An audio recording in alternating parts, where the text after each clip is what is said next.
Hello and welcome to Chatting Collections, a first in a new series of collection talks from Southampton Stories. I'm Alex and I'm the Assistant Curator of Maritime and Local Collections and also the Community Engagement Coordinator at Southampton's Cultural Services. Today I'm going to be talking about one of my favourite objects in our collection, the D-Day Embroidery. I love it not only because it's visually very impressive, but it also has a great story of friendship and endeavour behind it. Currently it's on display at Sea City Museum outside our Southampton Stories gallery. As you can see, it's pretty big, 9.5 feet by 4 feet or 2.5 by 1.4 metres if you prefer metric measurements. The embroidery shows Southampton on the 6th of June 1944. From the dock to the Civic Centre, the streets, skies and seas are lined with troops and vehicles from all regiments and forces. The embroidery shows key buildings of Southampton, like Tudor House, Holyrood Church, God's House Tower, or the Mayflower Memorial, to name a few. The embroidery is the brainchild of local historian Elsie Sandell. Elsie got the idea for the embroidery when she was attending an event at the Bargate in 1947. She writes, "Standing at the Bargate one day in May 1947, looking down through the diamond panes into the High Street with its gaunt ruins and shattered churches, armies from the day of the Crusade, Agincourt, century after century, the men and women of Southampton have seen troop movement through their town and port, culminating in the last and greatest achievement of all, D-Day, 6th of June, 1944. Elsie was inspired by the Bayeux Tapestry. She thought D-Day created an opportunity to make a picture of the invasion of Normandy from England, a history in reverse. Elsie wanted the women of the town to make the tapestry to show their appreciation for the D-Day troops who had passed through Southampton. You may have noticed I said tapestry there and not embroidery.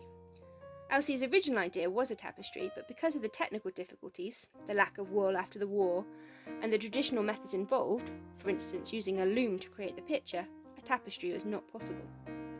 An embroidery, unlike a tapestry, starts with an empty piece of cloth or fabric, and a pattern design or picture is slowly added on. An interesting fact is that the Bayeux Tapestry actually isn't a tapestry either, as the picture was added to an existing piece of fabric. And so, anyway, Elsie asked the Southern College of Art to design the tapestry to her brief. The design was then enlarged onto the linen. On the 3rd of May 1950, the very first stitch was sewn by the mayoress. From then on, 76 ladies from 14's women's organisation worked on it. But before they did, they had to prove that they could, by completing a test or producing some of their recent embroidery for inspection. 3 to 4 ladies worked on it during 2-hour shifts in the mayoress's parlour at the Civic Centre. The mayor's secretary wrote up a timetable, and we have a few stern letters admonishing the embroiderers for not turning up and not informing the secretary so that a replacement could be found, wasting many hours of work.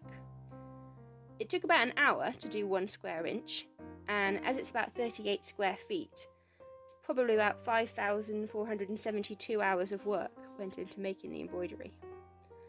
But finally, this last stitch was done on the 4th of February 1952, again by the mayoress, but this time a different one. The embroidery was unveiled in Southampton at the Civic Centre on Wednesday the 22nd of April 1952 by Princess Alice, the granddaughter of Queen Victoria.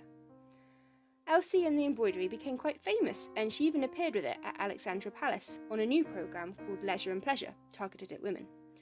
She also made an appearance on the radio show Women's Hour, talking about the power and commitment of the ladies behind the embroidery. So I think it's appropriate that I leave you with this last comment from Elsie. The embroidery was an inspiring piece of teamwork carried out in the spirit of friendliness and camaraderie by the women who lived through the dangers of the Blitz to the triumphant days of victory.